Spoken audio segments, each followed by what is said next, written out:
গুরুত্বপূর্ণ যেই ব্যাপারে নীতিগত সম্মতি উপদেষ্টা পরিষদ জ্ঞাপন করেছেন সেটা আপনাদের জানাচ্ছি। মামলার আলাদাভাবে বিচার করার জন্য, শিশু ধর্ষণের মামলার বিচার করার জন্য বিশেষ ট্রাইব্যুনাল স্থাপনের বিধান রাখা হয়েছে। এই নারী ও শিশু নির্যাতন দমন আদালত দেখা যেত মামলার জট লেগে যেত, কারণ এখানে দুই ধরনের মামলা আসতো।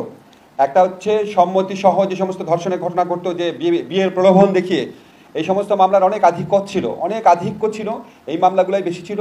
আর সম্মতি ব্যতিরেকে যে ধর্ষণের ঘটনা, সেই মামলাগুলোর বিচার এই জন্য আটকে থাকতো। সেই জন্য আমরা এই আইনের মধ্যে বিধান করেছি, বিয়ের প্রলোভন দেখিয়ে সম্মতি নিয়ে, প্রতারণামূলকভাবে হোক বা বিয়ের প্রলোভন নিয়ে হোক, সম্মতিক্রমে যেই ধর্ষণের ঘটনাগুলোর বিচার, সেটা একটা আলাদা অপরাধ।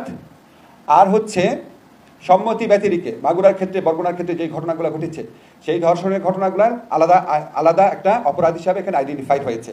এবং দ্বিতীয় শ্রেণীর যে অপরাধ বললাম, সম্মতি ব্যতিরেকে যে ধর্ষণ, সেটার ক্ষেত্রে বিচার এবং তদন্তের সময় কমানো হয়েছে। আমরা এটার উপর সর্বোচ্চ গুরুত্ব দিচ্ছি।